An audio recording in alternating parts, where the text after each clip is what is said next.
Buenas tardes y ante todo bienvenidos a los que estáis aquí, muy bienvenidos a todos los presentes. Sabéis que para nosotros siempre es muy importante que vengáis a las actividades que realizamos, así es que bueno, pues muchas gracias por estar aquí a las 4 de la tarde después de comer y bueno, para escuchar otra de las sesiones que hemos preparado en este otoño, otra de las sesiones literarias que hemos organizado.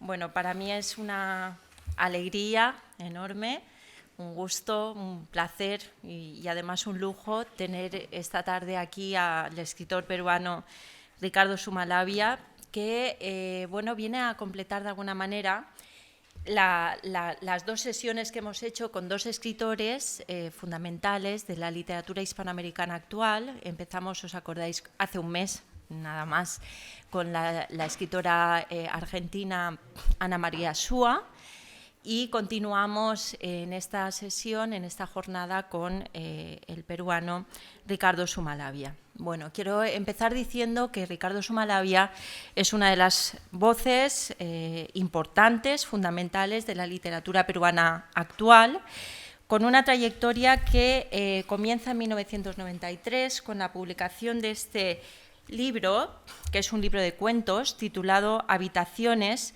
que es un libro en el que ya se perfiló algo de lo que nos va a hablar hoy aquí, que es la predilección por la brevedad, ¿no? Bueno, hoy tenemos el lujo de tener con nosotros también aquí en primera fila a una escritora que muchos de vosotros ya habéis escuchado, que es Cecilia Udave, que ha venido a participar en la segunda Semana Cultural Coreana que ha organizado el Vicerrectora de Cultura, y de manera que vamos a continuar la jornada después en la sede de Alicante escuchando a Cecilia Udave hablar sobre el mundo coreano. Pero bueno, también la hemos tenido a ella en muchas ocasiones hablándonos del mismo tema del que vamos a hablar hoy aquí, que es de la brevedad en la literatura, etcétera, el microcuento, la minificción o como le queramos llamar, ¿no?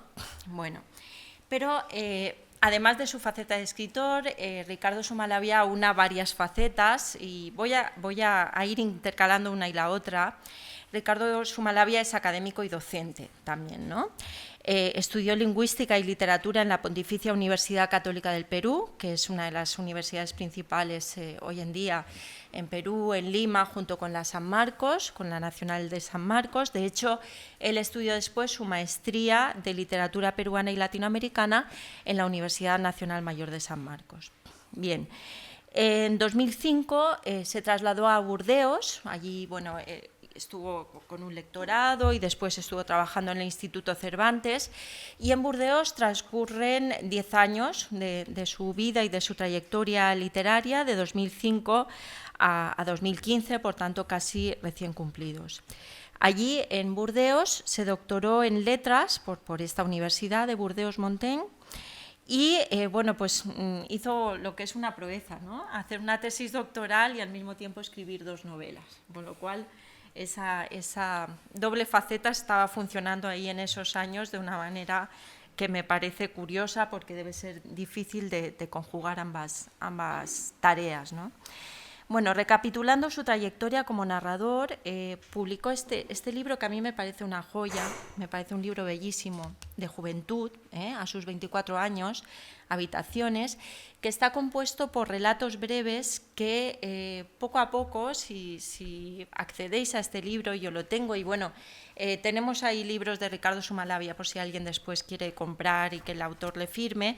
Es un libro que va evolucionando poco a poco hacia relatos cada vez más breves, como si fueran habitaciones de un edificio que conforme avanzamos se va como abuhardillando, cada vez son más pequeñas, ¿no? Hay una fragmentación al final muy curiosa e interesante al mismo tiempo, y pienso que este libro estaba ya en los años 90 haciendo planteando una novedad en la narrativa peruana de su tiempo a través del fragmento, a través de la historia mínima, que es el tema del que vamos a hablar, que transcurre en la ciudad real e imaginada al mismo tiempo, la ciudad de Lima.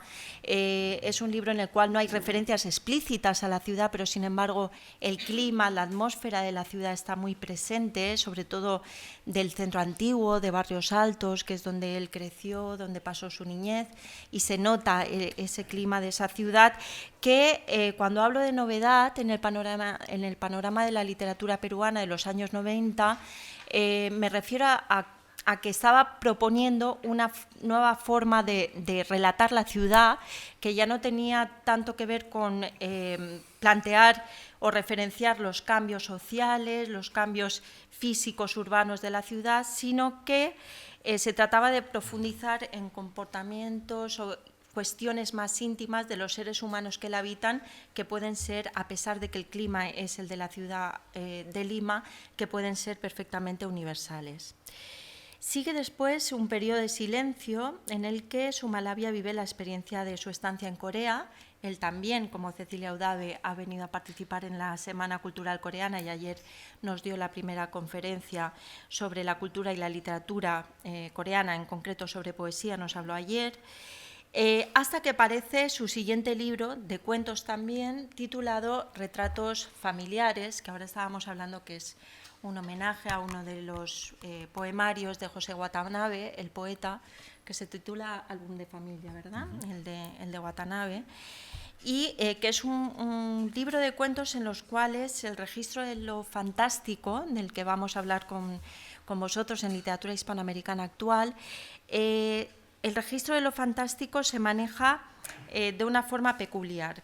Creo que, y a veces lo hemos hablado, Ricardo, que tiene más que ver lo fantástico con la ambigüedad, con los silencios, con la indefinición de los hechos. Creo que hay una cuestión de casi coqueteo con lo fantástico o lindando con lo fantástico, pero no son relatos propiamente dichos de registro fantástico, sino que lo que pienso es que a través de los recursos de la ambigüedad plantean un nuevo ángulo de visión de las cosas, del mundo, y por eso me parece que son muy interesantes en ese sentido, porque además pienso que una de las grandes virtudes de la narrativa de Ricardo Sumalabia es que es un gran creador de atmósferas, a veces lo hablamos también con Cecilia, atmósferas muy inquietantes que atrapan al lector desde la primera línea. A mí me pasa cuando leo los cuentos de Ricardo que cuando termino de leer el cuento siempre me lanza otra vez al principio. Es como si cuando uno termina de leer el cuento empieza la historia entonces, ¿no? A ver, ¿qué ha pasado? ¿Qué ha pasado? ¿No? Y entonces te tienes que regresar al principio porque tienes la percepción de que ha habido una serie de detalles que hay que revisar, que hay que volver a mirar para completar el sentido de la historia. Y en ese sentido, él es un escritor que reta mucho al lector, reta mucho al lector, lo provoca. Si ya la literatura de por sí es completar el sentido por parte del lector, en su caso esto es muy... se agudiza, ¿no? Se agudiza y en ese sentido pues pienso que, al menos a mí desde el punto de vista personal, me gusta cuando el escritor me está provocando a reconstruir de una forma muy personal, siempre muy personal, la historia que nos está proponiendo. Bueno, el camino hacia esos silencios en la escritura tan agudizados, la predilección por la brevedad, estaba ya delineado en estos primeros dos libros que acabo de presentar, que derivan después en un libro de minificción. Ricardo Sumalabia, al igual que Ana María Súa, al igual que Cecilia Udave, que tenemos aquí, es uno de los autores principales de minificción o microrrelato en América Latina. Y su primer libro de minificción es el titulado Enciclopedia Mínima, del año 2004, que ya es un título provocador, ¿no? Porque una enciclopedia no puede ser mínima, o cómo va a ser mínima, ¿no? Entonces ahí ya nos hace pensar. Sigue arriesgando ahí en la brevedad, concentrando las influencias muy marcadas en su obra de la literatura oriental, del esencialismo de la literatura oriental, y el legado de autores principales de minificción como es el mexicano Juan José Arreola, que es una influencia básica. ¿no?, principal, no solo en él, sino en todos los autores de minificción. Lo lúdico, el humor, lo extraño, lo inquietante, lo inexplicable se fusionan en ese libro, que es el único que no tengo, porque es de los que están agotadísimos, ¿no?, que efectivamente provoca al lector en varios sentidos, no solamente para reconstruir el significado, sino porque son relatos que horadan lo convencional, ahí meten el dedo en la llaga hasta a veces hacernos llegar a cierta perplejidad, y a veces es de la perplejidad de donde surge la reflexión y el estallido de sentido, digamos, ¿no? Bueno, como decía, durante la estancia en Burdeos, Zumalavia logró eso que casi es imposible, escribir una tesis y al tiempo escribir 2 novelas, que son estas que he traído aquí. Que la tierra te sea leve, que parte de es un proverbio latino, ¿no? Y mientras huya el cuerpo. Esta es de 2008, esta de 2012, 2 obras que están absolutamente atravesadas por el eje autobiográfico, marcado por su estancia en Corea y después en Burdeos, donde ya se afinca. La primera resultó finalista del prestigioso Premio Herralde, y es la primera obra que publicó en Burdeos. Bueno, las 2 son novelas muy experimentales, en las cuales la cuestión metaliteraria está muy marcada, la reflexión sobre la escritura misma, y esa metaliteratura está absolutamente fusionada con la búsqueda en el yo, la búsqueda intimista, de manera que uno se da cuenta que en realidad el relato, la historia en sí misma está funcionando sobre todo como resorte para esa reflexión última que las atraviesa, ¿no? Está ahí todo muy mezclado. Y por eso también son novelas muy estimulantes para el lector y muy interesantes en esa dirección.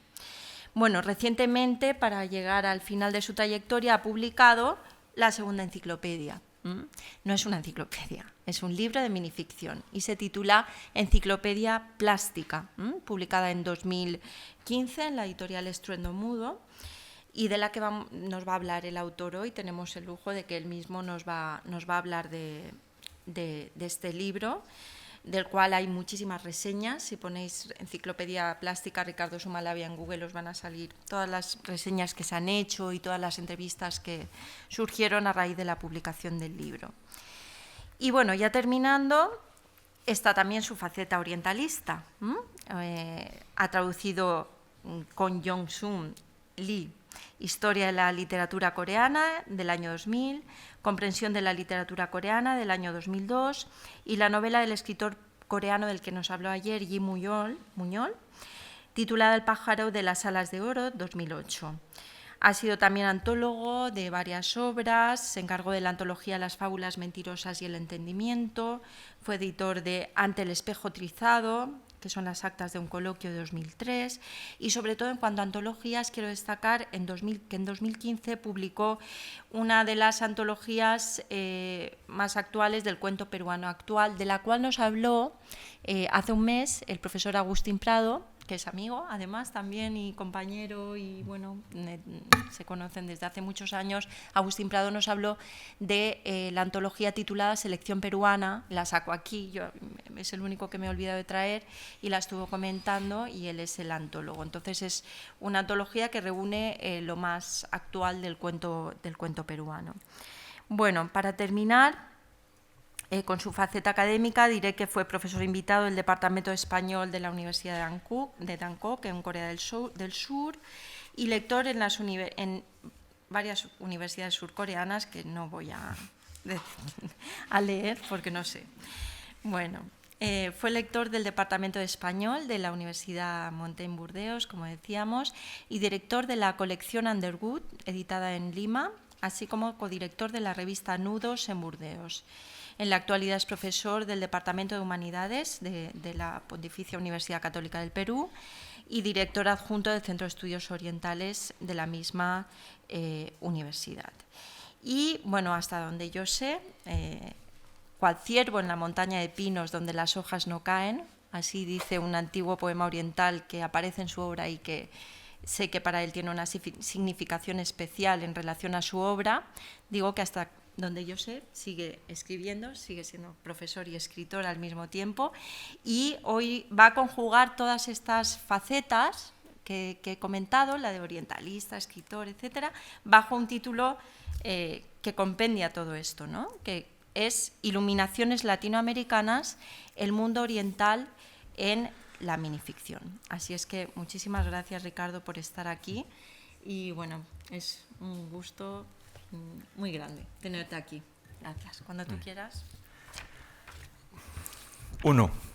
Yo acuso a Eva Valero Juan, yo acuso a Carmen Alemany, y ya que estamos en ello, acuso también a Cecilia Udave por la amistad, por la recepción, por haberme hecho beber gratamente una botella de vino más una copa de limoncello, además de los placeres culinarios de esta región.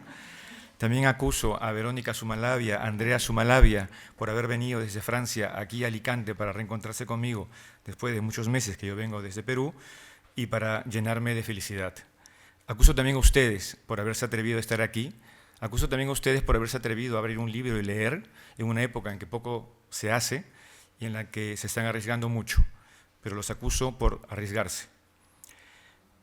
Y me hace acordar esto a Li Taipo. Li Taipo, un poeta chino que también bebía muchísimo, escribía poemas y sobre todo le gustaba, cada vez que terminaba un poema, irse al pie del río, donde siempre encontraba una lavandera, una alfabeta, a quien él le leía sus poemas. Y ella era la que emitía el juicio sobre la calidad de lo que él escribía. Y luego él dormía, pero no dormía acordándose del juicio de esta lavandera, sino dormía con el ritmo de la poesía. 2. Ritmo. A mí siempre me ha interesado, sobre todo, sea poesía, sea narrativa, la musicalidad de las palabras, lo que necesariamente la musicalidad acompaña a un mensaje, a un contenido, a una expresión, pero esa musicalidad necesita, diría yo, obligatoriamente del complemento, de su opuesto, que es, como bien pueden entender, el silencio. Sin silencio no puede haber música. Y para reconocer el silencio necesitamos también del sonido. Son estos opuestos que realmente son complementarios, necesarios, ¿no? Es necesario negarse para poder saber quiénes somos. Esto lo dije ayer también en una ponencia acerca de la literatura, la poesía coreana, pero se extiende a la poesía oriental y se extiende también a lo que es el arte, tal como lo entiendo yo. Entonces, la idea justamente es poder indagar, buscar de qué manera el ritmo y el silencio, a través de estas motivaciones, estas imágenes orientales, influye en la literatura latinoamericana. Para esto es necesario volver al pasado y lo que se ha podido gestar, hacer en este tiempo. 3. Modernismo. En la época de finales del siglo XIX, la literatura peruana buscaba su identidad. Así como el ser humano siempre ha buscado su identidad, los latinoamericanos buscábamos, luego de las guerras de independencia, luego de al menos de saber nominalmente que somos peruanos, chilenos, mexicanos, argentinos, qué significaba, qué suponía esto, ¿no? Culturalmente, qué nos podía representar. Entonces, desde la literatura hubo un trabajo arduo de investigación, de experimentación, de una manera bastante creativa para poder alcanzar estos objetivos. Y es de esta manera que en el modernismo vemos y encontramos textos que muchos hablan del modernismo, sobre todo primero a través de la poesía, luego a través del cuento, de la novela un poco menos, pero sin embargo a veces se deja de lado la crónica, porque es la crónica modernista aquella en la que realmente se convierte en un espacio ideal, el campo perfecto, para que los escritores latinoamericanos puedan hurgar acerca desde su mirada del exterior, porque como ustedes bien saben, el cronista pretende dar una imagen de lo que está observando, es un testigo de lo que ve. Entonces, pero a diferencia de otro tipo de crónicas en las que no hay una visión íntima, sino más bien buscar un simple testimonio, el cronista modernista busca de establecer en esta mirada, mostrar su sensibilidad, introducir la mirada íntima hacia lo colectivo. Ahora, Esto es interesantísimo porque es gracias a la crónica que se desarrolla una prosa concisa, breve, que se empezó a publicar en América Latina en los diarios, en los periódicos, que ahora, si digo diarios y periódicos, pues a ustedes les va a sonar como, bueno, es lo normal, pero estamos hablando finales del siglo XIX en América Latina, donde no existían muchos medios de prensa, donde la influencia mayor era la influencia acerca de la prensa norteamericana y francesa, y a partir de este sincretismo es que se desarrolla la prensa latinoamericana, con ambos influjos. Entonces, y la prensa, el diario, el periódico se convierte pues, en el espacio natural para la crónica y luego para el cuento, como también para la poesía. Entonces, ese va a ser el terreno por excelencia de los creadores modernistas. Ahora bien, este terreno por excelencia en español, como también sucedió en España, tiene un influjo muy fuerte en las literaturas tanto inglesas como francesas.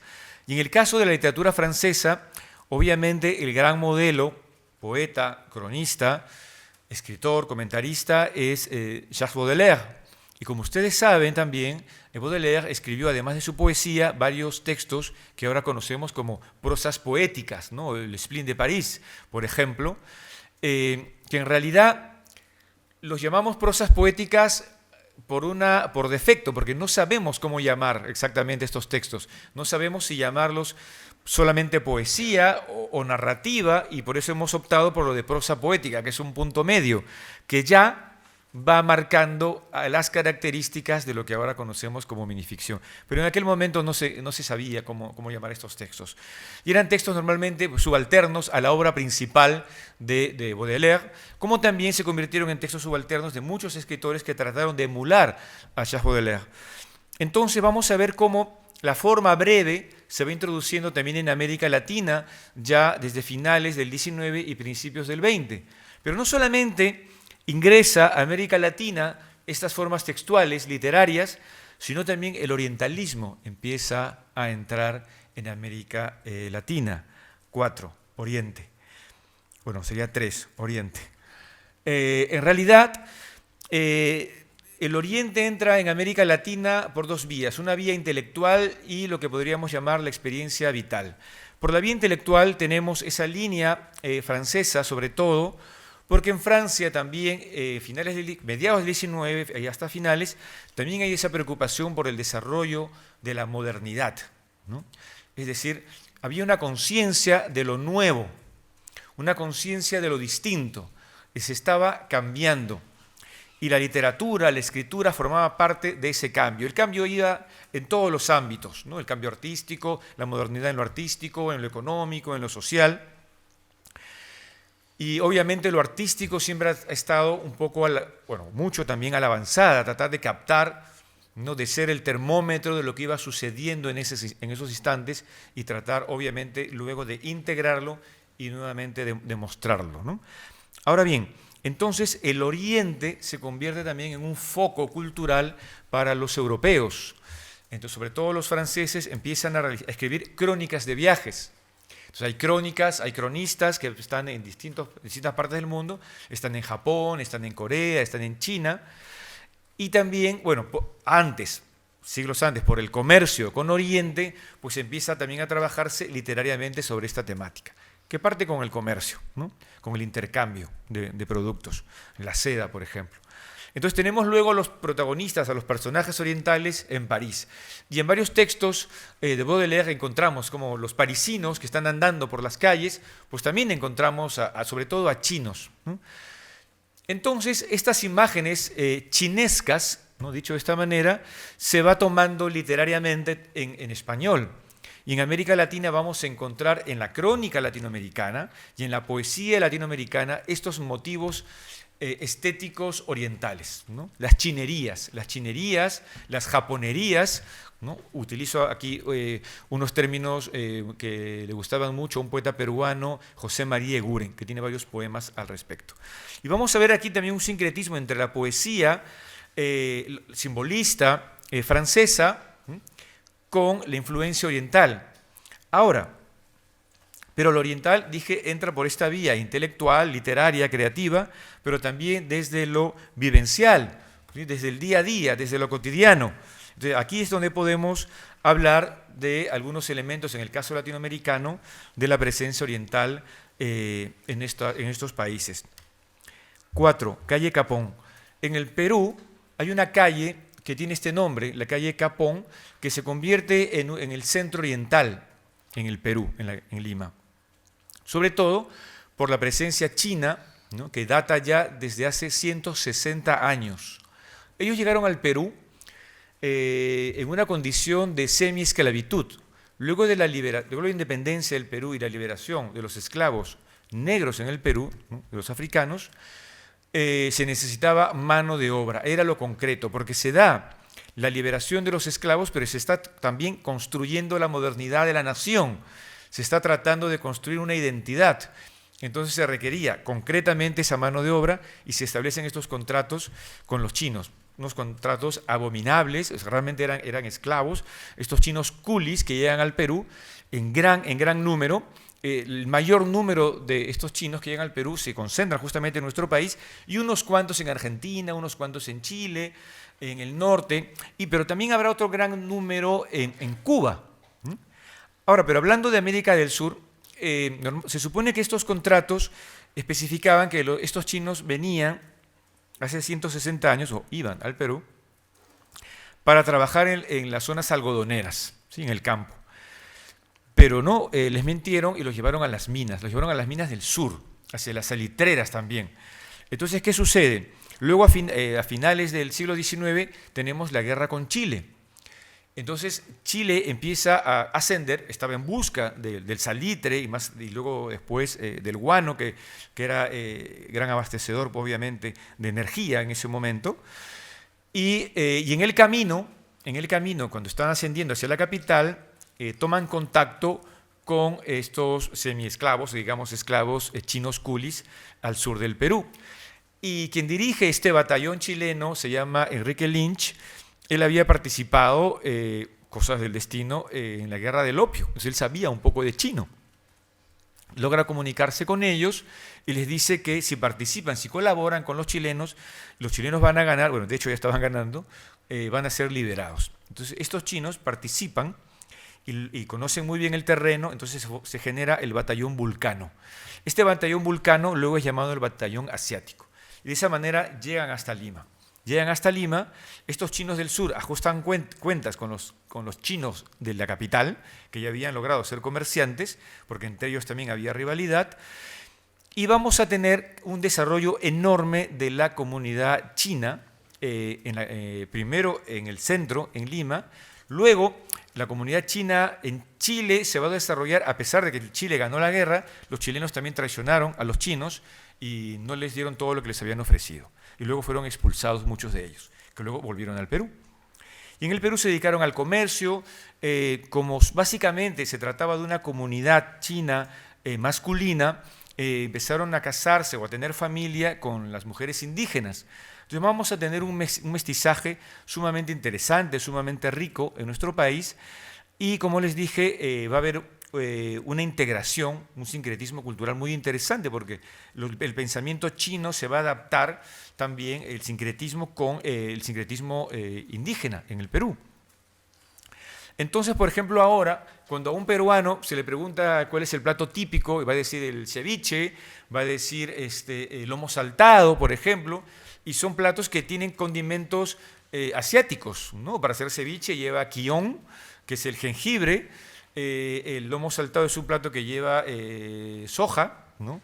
Que en Perú llamamos sillao, utilizamos el término chino, es decir, esto en lo culinario, que en Perú es muy importante, eso hay que decirlo.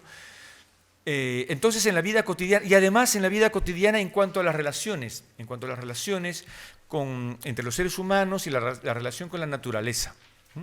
Entonces hay una relación particular pues con los astros, con el sol, con la luna, con los animales, que esto es obviamente parte de nuestra formación indígena, en la cultura prehispánica, pero que con los chinos logra una buena, digamos, armonía. Pero luego, hace 110 años, también llegan los japoneses, pero esa es otra comunidad. Los japoneses ya no vienen en un sistema de semiesclavitud, sino vienen como comerciantes. Los japoneses vienen más organizados, los japoneses vienen en familias, Entonces tratan de permanecer siempre entre ellos. El objetivo del japonés era comerciar y luego volver al Japón. El del chino era simplemente sobrevivir. Y en la calle Capón también se van a concentrar, tanto como se concentraron los chinos, se van a concentrar los japoneses, pero siendo comerciantes, ya no de restaurantes, que en el Perú se llaman los chifas, de comida china peruana, sino sobre todo de ferreterías, tiendas de comercio, bueno, un poco como ustedes pueden ver también aquí en España, ¿no? Ahora bien, como digo, en la vida cotidiana del peruano, los elementos chinos empiezan pues a presentarse, a evidenciarse, y esto también se va a dar en la literatura. Se va a trasladar hacia la literatura, pero curiosamente no porque tengamos escritores que digan, bueno, vamos a estudiar sobre literatura china, sobre literatura japonesa.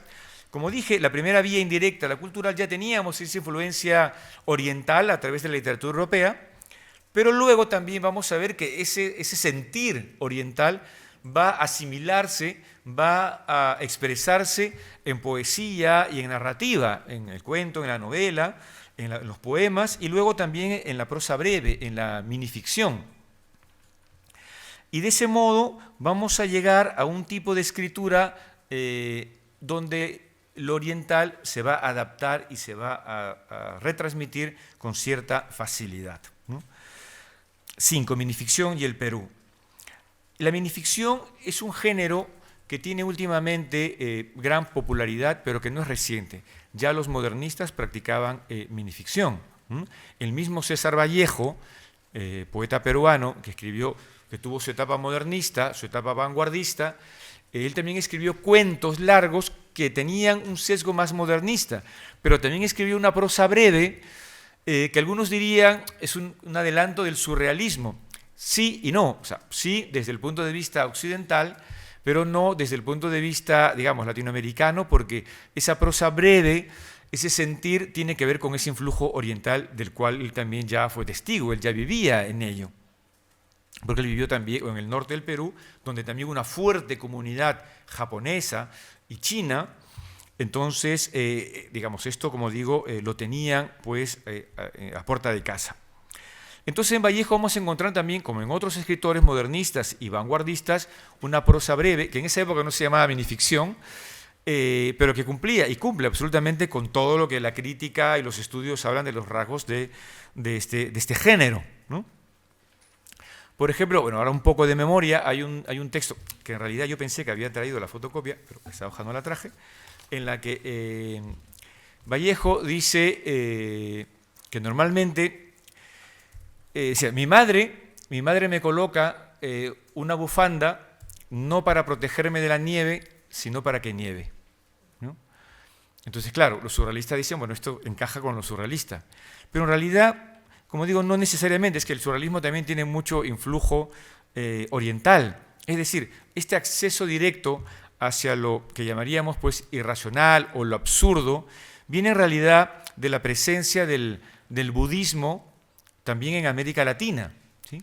En el caso latinoamericano no nos llega necesariamente pues como una doctrina a la cual seguir, bueno, que en los últimos años pues sí se puede hacer, sino, como dije, llegaba ya a través de las costumbres, de los hábitos que los peruanos observaban en los chinos y en los japoneses. Este budismo, sobre todo en su forma zen. Y yo les voy a leer algunos textos, ustedes tienen las fotocopias, de escritores peruanos de minificción, que yo estoy seguro, de hecho he hablado con algunos de ellos, que no han tenido ningún contacto directo con el budismo zen, ¿no? Pero que sin embargo, es importante remarcar que el acceso hacia la iluminación, hacia el despertar, porque ustedes saben que Buda significa el despertado, el iluminado, pues en ese caso vamos a ver que estos escritores pueden llegar hacia ese momento de iluminación, hacia ese momento de despertar de una manera intuitiva. O sea, la creación, la escritura también puede ser un canal, un camino. No obviamente la iluminación que esperan los budistas, digamos, ese despertar, ese satori, como se dice en japonés, sino lo que es el goce estético, el placer, ¿no? El saber, cuando terminamos de leer un texto, y decir, acabo de tener una experiencia especial, distinta, ¿no? y que luego pues, nos provoca releer, volver o simplemente quedarnos con ese placer inexpresable nuevamente. Acá tenemos un texto de José B. Adolf, que es un escritor de origen alemán, pero que vivió en el Perú desde niño, ya falleció. Tiene un texto titulado 2246 y dice: «Mamá, ¿qué es un árbol?», preguntó el chiquitín. La madre sonrió tristemente entre sus escamas y solo meneó ambas cabezas. Claro, alguien puede ver aquí, bueno, es un minicuento de ciencia ficción, futurista, y sí, cumple con todos esos rasgos.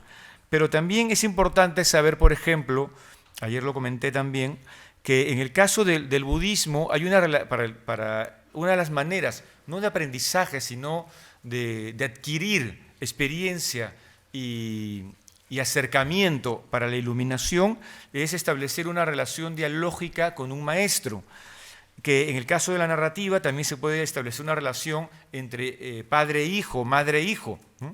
De esa manera el conocimiento, el saber, digamos, la experiencia se transmite. En este caso lo podemos ver, es un hijo conversando con su madre, haciéndole una pregunta para tratar de entender algo que no conoce. Fíjense, porque le pregunta: mamá, ¿qué es un árbol? Es decir, no ha visto un árbol. De repente simplemente en este momento, 2246, solo ha escuchado la palabra árbol, que nosotros sí tenemos ese conocimiento, pero aquí en el texto quizás no. Entonces la madre sonríe, ¿no?, con tristeza, ese sentimiento, tristeza, alegría, entre sus escamas, digamos, lo que es en ese momento la transformación y menear ambas cabezas, ¿no? Es decir, que puede ser una afirmación, puede ser una negación. No sabemos exactamente cuál es la respuesta. No la sabemos, en este texto no sabemos qué responde. No sabemos si está diciendo que no lo sabe, sí que lo sabe pero no hace falta decirlo, donde las palabras no son suficientes quizá para poder expresar lo que pueda o no ser un árbol. Que esto incluso, y lo pienso ahora, nos puede remitir a Ferdinand de Saussure, con la imagen del signo lingüístico. ¿Recuerdan ese ejemplo típico que la idea de la relación entre el signo, el significante y el referente? Y el ejemplo típico es de un árbol, ¿no? Podría, tranquilamente, conociendo a José B. Adolf, podría también ser otro de los referentes, un diálogo intertextual. Ahora bien, pero dentro del budismo también se jugó mucho y se sigue practicando con las respuestas entre absurdas o no respuestas, o golpes, o sonrisas, carcajadas, es decir, acciones que de alguna manera lo que te están diciendo es: no puedo verbalizarte, no puedo racionalizar una respuesta, porque no está en mi darte la respuesta, sino que en tu pregunta ya está parte de la respuesta, o la respuesta totalmente, o tienes que buscarlo tú. Pero también en el caso de la minificción vamos a encontrar que esta estrategia de pregunta y respuesta se da también con otra de las características muy propias de la minificción, con el humor, con la parodia, y también hasta con el erotismo, ¿no? Como este texto de Fermín Matos, que se llama Fetichista, y que dice: si te abriera las nalgas ahora mismo, ¿qué me dirías? ¿Qué te gustaría oír? Bueno, esto obviamente ustedes lo pueden interpretar. Pero la idea es justamente, bueno, me adelanto un poco, a la idea de lo corporal. Eso también es muy interesante, eso también está en el budismo, es decir, la flatulencia podía ser una respuesta. De hecho, hay un koan, una historia en la que un maestro, en este caso un maestro chino con su discípulo, ante la pregunta de qué es Buda, que suele ser la pregunta típica, de qué es Buda, cómo accedió al camino, cuál es la vía hacia el despertar, etcétera. Las respuestas serán diversas: golpes, carcajadas o, en algún momento, pues, una flatulencia. Entonces, este texto también es una vuelta de tuerca. Ahora, repito, cuando yo he conversado con varios autores, ellos no tenían ni idea del budismo, ni siquiera qué cosa era un koan, ¿no? Sin embargo, como bien se sabe, parte del budismo es que no necesariamente tienes que estudiar el budismo para poder acceder a esa iluminación, como lo he dicho hace un rato. Es decir, sino parte de una sensibilidad, de una predisposición a ello, que eso es lo fundamental. O, para ir en esta línea de las preguntas y respuestas, este texto de Rafael Anselmi Samanés: un día pregunté, ¿para qué estoy aquí? Luego de un largo silencio, más prolongado de lo que hubiera deseado, presentí en él parte de la respuesta. Me pareció necio volver a preguntar, ¿no? Claro, en cambio aquí encontramos pues la relación, digamos, discípulo-maestro a la misma persona, ¿no? que además la pregunta final, o sea, no hay una respuesta, es necio volver a preguntar porque la respuesta ya está allí, ¿no? Ya forma parte de lo que él había preguntado originalmente. Luego, en la siguiente página, ustedes pueden ver, y vamos a encontrar aquí otra de las líneas de la influencia oriental en la minificción, que es la relación con la naturaleza. ¿De qué manera se integra el ser con la naturaleza? El primer texto es de Lucho Zúñiga, un autor bastante joven. El texto se llama Árbol. Trepando por las ramas, cada vez más alto, los hombres se convierten en parte de la naturaleza, junto con las moscas y los cocodrilos. Sigo subiendo y me acerco al cielo. Como una serpiente, voy cambiando de piel. Cuando llegue más alto, seré una leyenda. ¿No? Esa es la idea, fíjense, de integrarse a la naturaleza, pero finalmente para integrarse en la naturaleza y terminar siendo una leyenda, que la leyenda es una expresión que forma parte del imaginario colectivo. Es una verbalización de la naturaleza. O este otro de Aldo Bartra, Evolución. Sobre cada uno de nosotros hay una lechuza que aún no despierta. Esta noctámbula todavía no ha visto la noche y su afán por verla es cada vez mayor. Llegará el día en que la lechuza vea la luna, no llena, sino creciente, y se pregunte por el hombre que ha dejado abajo. Pero ya no parecerá importarle y mirará las cosas como siempre las quiso ver. Y entonces caerá en la cuenta de que tiene algo en la cabeza queriendo despertar y se sentirá muy bruta. Bueno, esto más oriental no puede ser, pero no solamente oriental, porque aquí seguramente ustedes, acá hay un diálogo intertextual, pueden acordarse de Las ruinas circulares, ¿no? De Jorge Luis Borges, ¿no? El sueño, que luego descubre que está siendo, el hombre que sueña, que ha sido soñado, y ahí está la cadena, ¿no? Entonces, eso está presente también aquí en este texto, que es obviamente el influjo oriental en Jorge Luis Borges también es enorme, es muy grande. De hecho, él ha dado conferencias sobre el budismo zen. Pero además aquí hay otro diálogo intertextual que tiene que ver con las leyendas indígenas peruanas. Hay un cuento de José María Arguedas que se llama Huarma Cuyay, donde hay un personaje que es una suerte de maestro zen, diríamos, que es un danzante de tijeras, el danzak, que mientras danza con las tijeras llega a un estado espiritual tal que puede levitar y seguir danzando con tijeras. Bueno, y en esta historia, en este cuento de José María Arguedas, se trata de un danzak ya anciano que va a morir y va a dejarle la posta al joven danzak. ¿No es esa transmisión de maestro a discípulo? Vean los elementos orientales también que aparecen. Y se supone que cada danzak tiene al guamani. El guamani es el cóndor que está sobre la cabeza del danzante, que es el que lo va a guiar, lo va a acompañar, no se hacen uno. Y claro, aquí cuando se habla en este caso de una lechuza, pues también está sobre cada hombre, cada sujeto, hay esa referencia, ¿no? O este otro de José Serna Ponce llamado Zoología, que también tiene que ver con la influencia oriental, con la idea del ser que necesita de su negación, el no ser, para poder asumir una identidad. El texto dice: la cucaracha es un animal inexistente, no es realidad. Lo cierto es la mirada que le otorga contexto, vida propia, aterrante proyección de temores innombrables, sin historia. Esa es la cucaracha. Por eso no se detesta otra cosa que la nimiedad de nuestras debilidades cuando decidimos presurosos aplastarla o ahogar su lento paso de asco con un frío aire venenoso. Entonces realmente aquí lo que hay con esta negación de la cucaracha, y la cucaracha existe, es también nuestras propias proyecciones, nuestras propias afirmaciones y nuestras propias negaciones. Bien, yo también he sido un autor que he practicado la ficción corta, la ficción breve, y también tengo un influjo oriental que me gustaría compartir. 5, Corea y yo. Por cuestiones del azar, que también conté ayer, por haber leído solamente 5 libros de literatura coreana a finales de la década de los 90, me convertí en el primer coreanólogo hispanohablante. Entonces fui invitado como profesor a una universidad coreana y allí estuve en contacto, con lo oriental, con lo coreano específicamente, y pude aprender muchas cosas. No tanto porque las haya estudiado, sino creo yo porque siempre ha sido algo mi naturaleza de tratar de ser abierto a todas estas posibles enseñanzas de la naturaleza, digamos, del entorno, tratar de integrarme al entorno.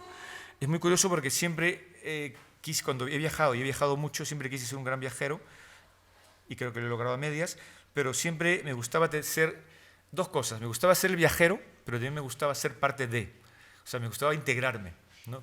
Digamos, hacerme parte de ese espacio de la naturaleza, de la gente, pero también ser el extranjero, ¿no? Ahí está el peruano, digamos, algo así. Y esa relación de afirmación y negación, de alguna manera, ha ido marcando mi escritura. También mi prosa breve, que, como bien indicó la profesora Eva Valero, pues escribí este libro Habitaciones. Yo tengo otra edición aquí. Sí, esta es la segunda, ya tiene la tercera. La primera ya desapareció, que fue una edición artesanal, 200 ejemplares, que regalé entre amigos. Y entonces, como les decía, entonces siempre he tenido, digamos, esa relación entre el otro espacio para poder establecer una relación y poder entender mi propio espacio, que era el que había dejado, que era el centro de Lima. Yo crecí en el centro de la capital, en el casco urbano. Y además, en la década del 60, en el año 68 específicamente, en el que, bueno, un año pues trascendental en la historia mundial, y en el caso peruano fue el año donde empieza una dictadura militar que duró toda mi infancia, duró del 68 hasta el año 80. ¿No? Hasta yo cumplo 11, 12 años y justo ahí empieza nuevamente el periodo democrático. Y luego empezará otro periodo muy duro, que es la presidencia de Sendero Luminoso, el MRTA, años muy sangrientos. Pero en esa primera etapa de la dictadura militar, para mí Lima, el centro de Lima, el casco urbano, se había convertido en un espacio donde había sucedido la gran fiesta. No sé si les ha pasado a ustedes llegar a un lugar donde evidentemente todos la han pasado muy bien, pero ya no nosotros. Ya llegamos muy tarde, ¿no? Entonces lo que nos queda es un poco el recuerdo de lo bien que la pasaron los demás, ¿no? Ese entusiasmo.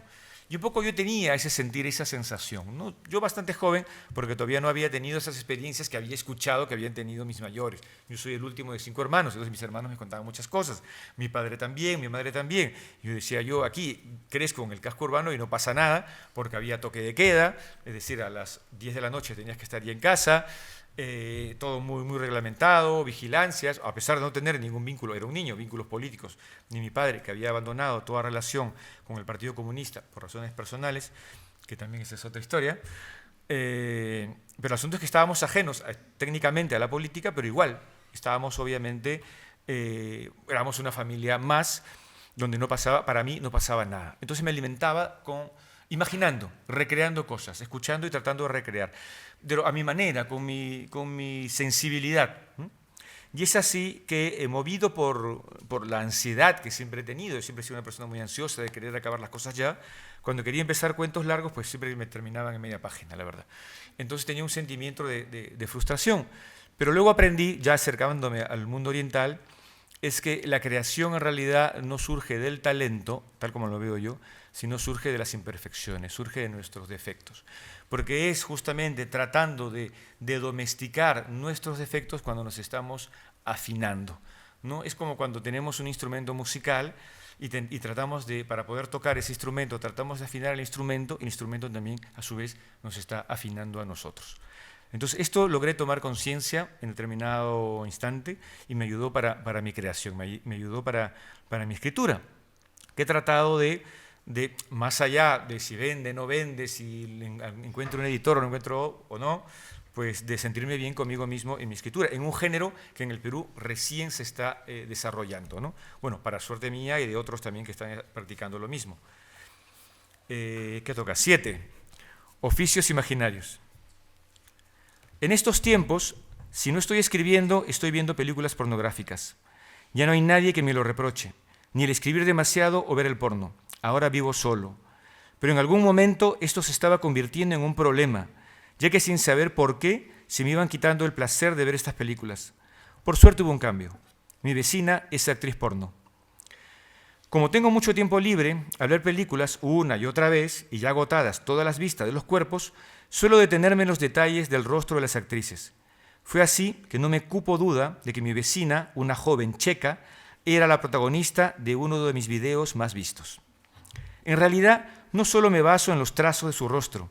Esta chica checa, como me gusta llamarla, tiene una vida a todas luces muy disipada. La puerta de su apartamento está justo enfrente de la mía y no me cuesta nada observar por la mirilla cuando oigo pasos. La mayor parte de sus invitados es salida de esos festivales porno a los que todo el mundo ahora asiste, con mayor asiduidad incluso que cuando hay ferias de libros.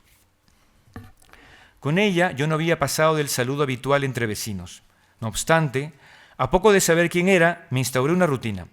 Cuando escuchaba que volvía a casa con sus amigos, yo de inmediato colocaba una de sus películas, aquella en la que mejor se entregaba a una ardorosa orgía. Me divertía imaginar que al otro lado de su puerta ellos estaban haciendo exactamente lo que yo veía en la pantalla de la tele. Era como haber puesto una cámara escondida en su apartamento, como un reality show, pero sin censura. Yo la pasaba muy bien de esta manera, con una vecina checa monumental cuyo cuerpo ya no tenía ningún secreto para mí. Pero una mañana, a eso de las 11, nos encontramos cara a cara a la salida de nuestros respectivos apartamentos. Le dije buenos días, a lo que ella me respondió igual, sumado su acento encantador. Su mirada se detuvo en mí, algo curiosa, sin decidirse a pronunciar algo más. No supe qué hacer o decir. «Usted es escritor, ¿verdad?», se animó al fin. «Sí», le respondí algo sorprendido. «Es que en casa de un amigo», continuó ella, «había libros tirados por todas partes, y como yo esperaba que él terminara de vestirse, cogí uno, porque soy curiosa, y vi su fotografía dentro. Lo reconocí al instante. Le dije a mi amigo que usted es mi vecino, y no me creyó. Entonces me traje el libro, porque yo estaba segura de que era usted, y empecé a leerlo, y me gustó. En verdad, lo que me gustaba más era leer e imaginar que usted estaba en su apartamento, escribiendo esta historia en el mismo momento que yo leía. Es una tontería, ya lo sé, pero me pareció divertido». Luego, con una expresión de haber hablado más de lo debido, agregó 2 o 3 frases sobre el tiempo que hacía en la ciudad y se despidió. «Tengo trabajo», afirmó. «Lo imagino», le dije, o imaginé decirlo. 7. Enciclopedia plástica. Este libro lo escribí, pensé escribirlo como una contraparte de mi primer libro de minificción, Enciclopedia Mínima, que fue publicado en Lima el año 2004. Este libro lo escribí íntegramente en Francia.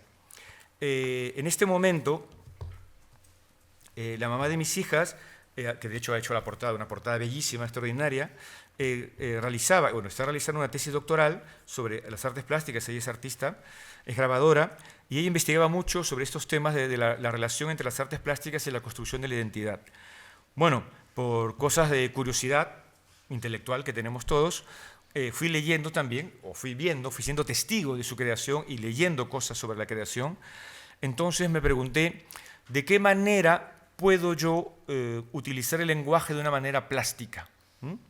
Sin caer en los juegos vanguardistas de juego de palabras, sino más bien pensar que la palabra es materia, que la palabra puede integrarse en un lienzo, pero no como tal, pero no como palabra. Esto les puede sonar contradictorio.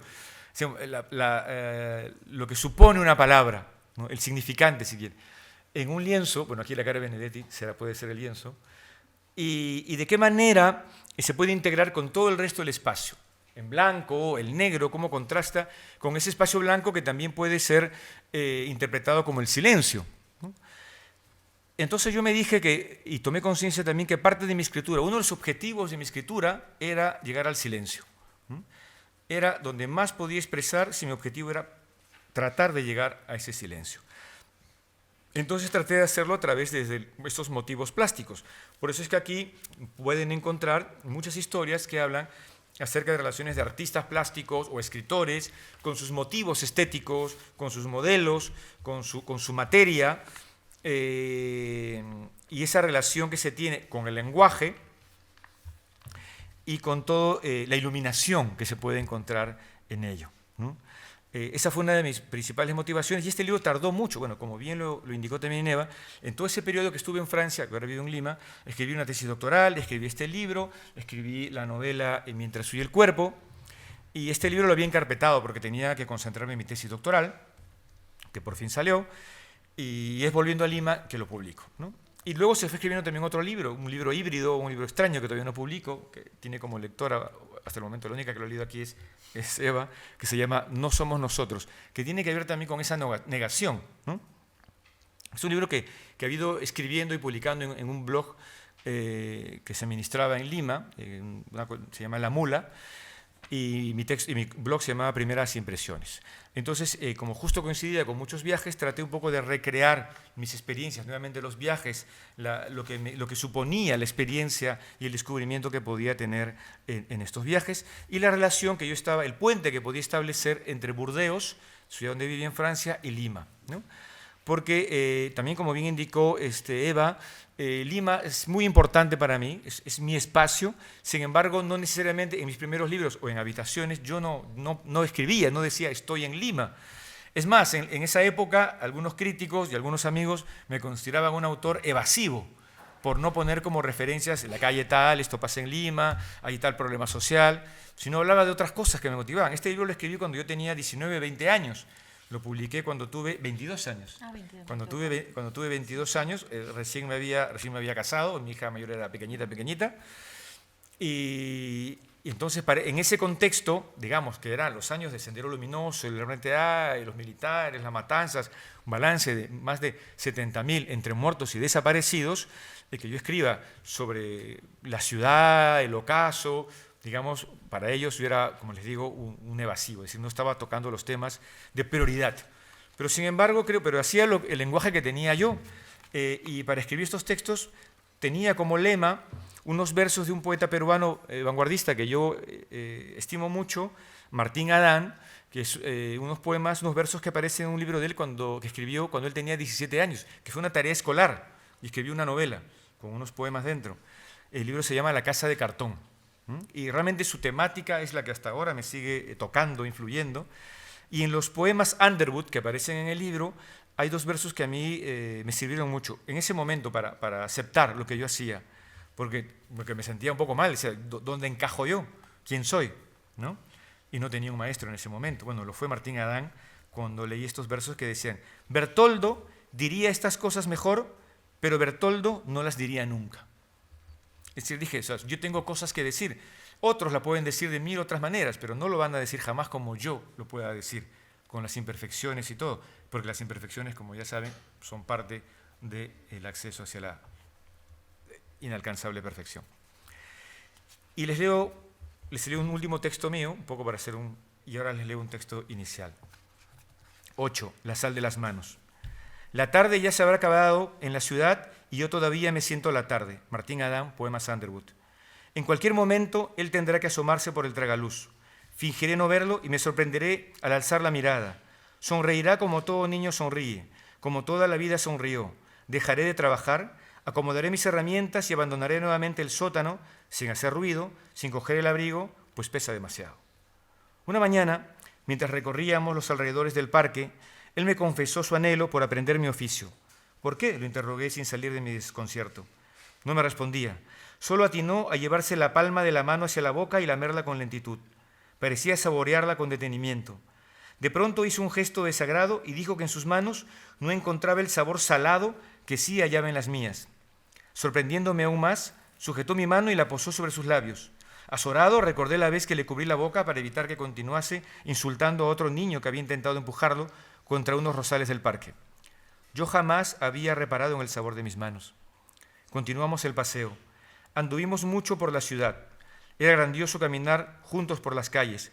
Él andaba cerca a mí, delante o detrás, y era como si yo lo siguiese del mismo modo. Desde entonces, creo que ya hace bastante tiempo, acostumbro a lamerme los dedos escondidas. Él se burlaría si me viese, más ahora que tengo los dedos arrugados, viejos, y soy algo torpe con mi trabajo. Por eso he decidido que dejaré de trabajar, acomodaré mis herramientas y abandonaré nuevamente el sótano, sin hacer ruido, sin coger el abrigo, porque, insisto, pesa demasiado. 8. Ya no me atrevo a acusar a nadie más porque yo soy el culpable. Gracias.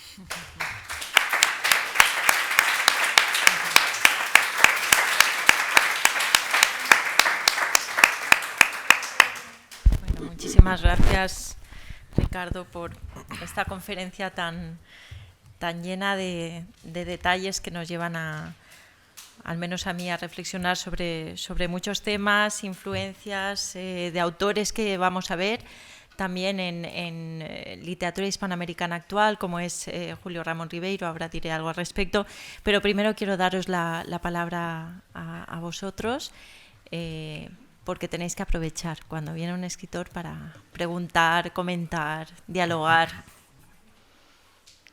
Alumnos y profesoras y escritoras. Quien quiera hablar tiene la palabra.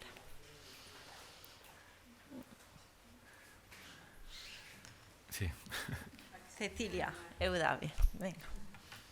Una pregunta que... ¿Se escucha? Sí. Una pregunta que siempre surge a un escritor, sobre todo cuando ha vivido en dos continentes distintos, 3 continentes ya distintos, ¿no? Porque has estado en América, del que formas parte, después estuviste en Europa, bueno, en Asia y después en Europa, ¿no? Y de alguna manera eso debe de afectar, no sé, no solamente a nivel emocional, sino también a nivel de la escritura. Hoy nos hablaste un poco de esta influencia oriental que ya venías viviéndola desde el Perú, por todo esto que ya sabemos y por esa fuerte presencia de la cultura china ahí. Pero ¿cómo lograste, digamos, encontrar este sentido de identidad en tu obra? Porque eres un escritor peruano.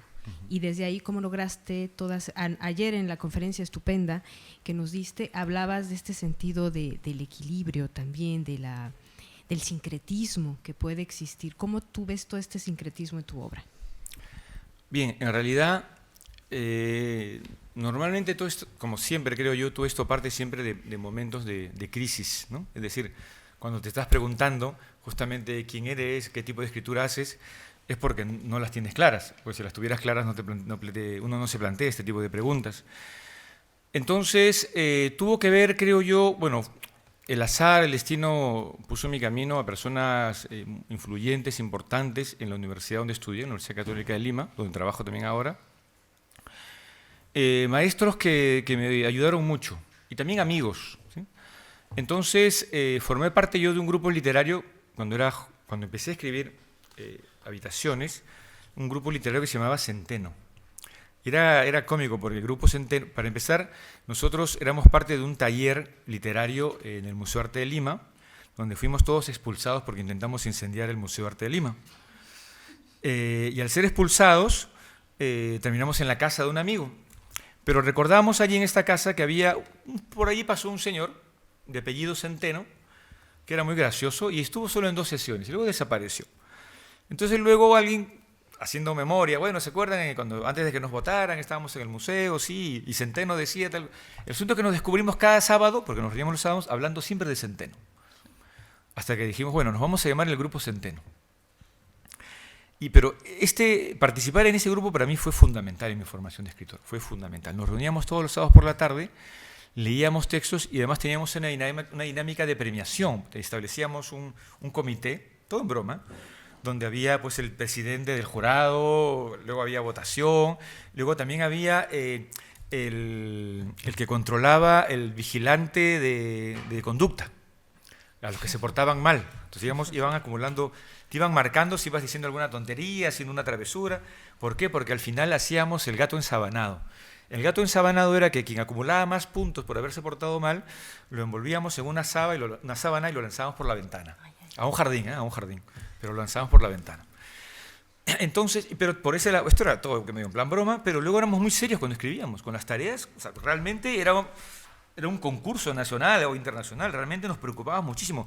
De hecho, mi libro, en la primera edición, o creo que en la que tienes, cada texto, son 11 textos, el grupo era de 12, entonces yo cada texto lo dediqué a cada uno de ellos.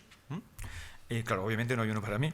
Entonces, por eso es que escribí estos 11 textos durante ese grupo o taller, digamos, si quieren, y éramos muy diversos. Eso fue muy importante. Éramos personas muy, muy distintas, solamente 2 estudiamos literatura y el resto tenían los oficios más diversos que puede haber, o ningún oficio, y la pasábamos muy bien. Entonces, a mí me ayudó mucho, porque no tenía que estar contrastándome con la imagen del escritor, con el deber ser de un escritor, sino con los lectores del día a día que puedes tener, esos lectores que no conoces. Tuve suerte de conocerlos antes de hacer mi propia obra incluso, y que me hacían comentarios, cosas que no entendían. Y éramos varios los que éramos un poco... no había los raros que escribíamos, sino que todos éramos raros. Todos. Y eso te da pues identidad. Bueno, esto pasa en todo nivel, ¿no?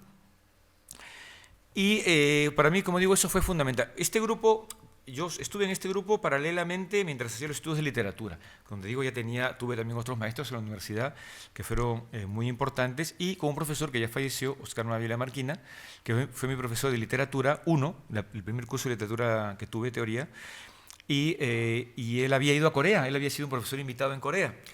De hecho, fue él el nexo, porque fue él quien me llama para que lo ayude en mi último año de carrera, para ser como los alumnos quieren ayudar en un congreso, un coloquio, para un coloquio de literatura coreana. Y es allí donde me vinculo con lo oriental o coreano, y me voy interesando cada vez más con esto. Entonces, ya leyendo, estudiando, con esa predisposición que digo, traté de tener, que no es fácil, pero al menos hay un intento. Creo yo que eso me permitió en cierto momento ir aceptando mi escritura.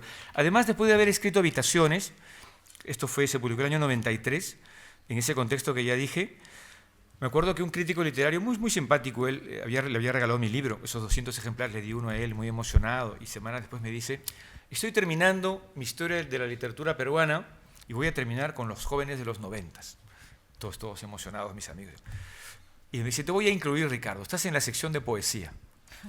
Entonces, claro, yo me quedé en una pieza porque, según yo, estaba escribiendo cuentos, ¿no? Entonces, te ponen en poesía, no es como que a Bob Dylan le dan el Premio Nobel de Literatura, ¿no? ¿Qué hago aquí? Entonces, me sentía muy raro. Pero después me dije, bueno, pero si esto ha sido con mi primer libro, ya venga, para lo que venga para adelante ya es distinto. Y me ayudó mucho. Para mi segundo libro, yo estuve en Corea.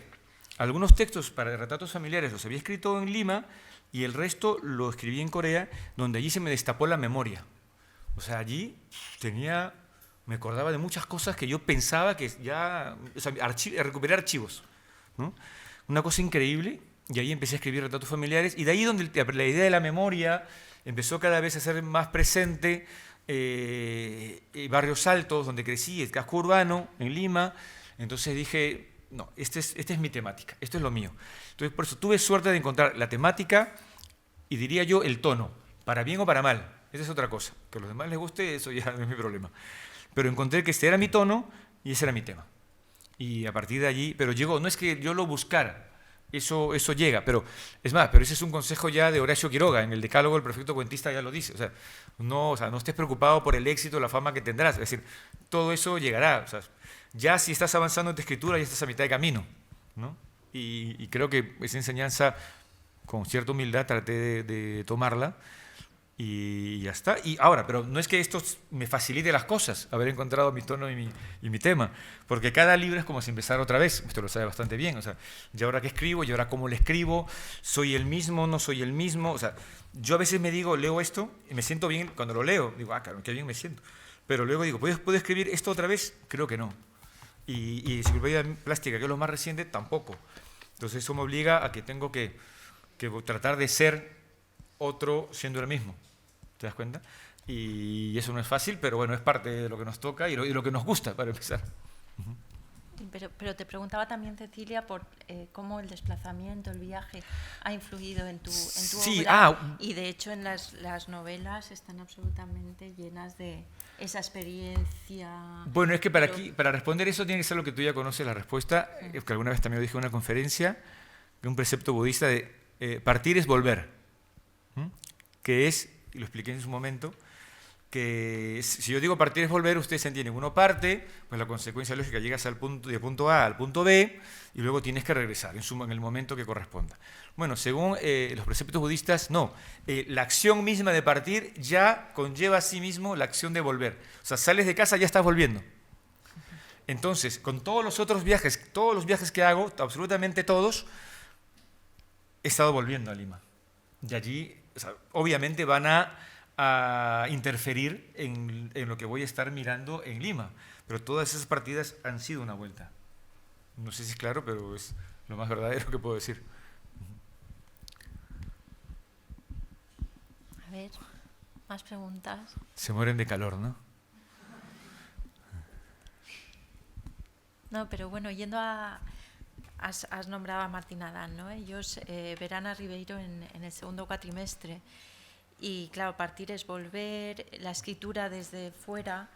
Ribeiro se va a París y desde allí escribe los cuentos ambientados en Lima, ¿no? Sí. Hay ahí esa cuestión. Pero cuando escribe sobre ciudades europeas, es curioso que es como si estuviera buscando en las ciudades europeas los lugares un que pedazo de Lima, sí, se identifican con Lima, ¿no? Entonces, ahí hay me imagino, no sé si un influjo, pero bueno, que Ribeiro ha sido un referente, por si les puedes hablar un poquito, ya no solamente en la cuestión de la ciudad, que él la trata y la retrata de una forma totalmente distinta, está claro, sino también en cuanto a la cuestión genérica, ¿eh? Porque hablaba de enciclopedia plástica, y yo tenía por aquí apuntada una cita de una entrevista tuya, que dices, en enciclopedia plástica pateo el tablero, ya no me interesa cumplir en cómo debe ser un microrrelato. Y de hecho hay textos aquí que, en los cuales a lo mejor, y lo has dicho también, ¿no? La historia en sí misma no es tan importante como el estallido de sentido, como otras cuestiones que a lo mejor no están cumpliendo exactamente con lo que los críticos dicen debe ser un microrrelato. Y lo mismo ocurre con la obra que vas a publicar, No somos nosotros, que escapa al encasillamiento genérico. Entonces, Julio Ramón Ribeiro tiene un libro que se titula Prosas apátridas, en el sentido de que son prosas que no están dentro de ningún género, con lo cual también veo ahí una vinculación en cuanto a... Sí, es muy curioso porque Julio Ramón Ribeiro es alguien que con los años él reconoció muchas cosas, como su conjunto de cuentos los reunió bajo el nombre de La palabra del mudo. Y él decía originalmente que es a través de sus cuentos de los años 50, con la conciencia social, Lima había cambiado, el Perú estaba cambiando, se estaba urbanizando mucho. Entonces él le daba la palabra a esos mudos, a los marginales, y muchos de sus cuentos se leen de esa manera. Pero en su último libro de cuentos, en el último tomo de La palabra del mudo, él dice no, que lo que él había descubierto con el tiempo, que el mudo era él, que en todo momento lo que él había, que no lo sabía durante todo su proceso de escritura hasta el final de sus días, que era él a quien quería dar la palabra, ¿no? Y en cuanto al género, lo mismo. Él escribió, fíjense que él se hace más famoso en Europa a través de la publicación de prosas apátridas y de sus diarios, no de sus cuentos. Sí. O sea, ya realmente en la universidad, en la academia, se empieza a leer los cuentos en Europa, pero primero se leen los diarios. Y esta prosa, es decir, lo que él consideraba lo menos importante en su obra pasó a tener un protagonismo enorme, ¿no? Y es un autor fabuloso, fabuloso. Y lo que pasa es que él, con sus diarios y con sus prosas apátridas, los llama así porque prosas sin género, él se sentía muy cómodo. Pero lo que pasa es que él estaba siguiendo un modelo muy francés también. Las prosas apátridas las escribe porque creo que está viviendo en Francia y tiene ese influjo de Baudelaire y de tantos otros, de los diaristas, los que escriben diarios, y así pues que él escribe sus diarios, La tentación del fracaso. Y también eso, sí, yo también lo asumo como una influencia muy grande, esa idea de... Él dice que toda su obra siempre, en lugar de la tentación del éxito, está siempre la tentación al fracaso, al no escribir, al no hacerlo, ¿no? Al ya no querer hacerlo nunca más. Pero solo en la tentación.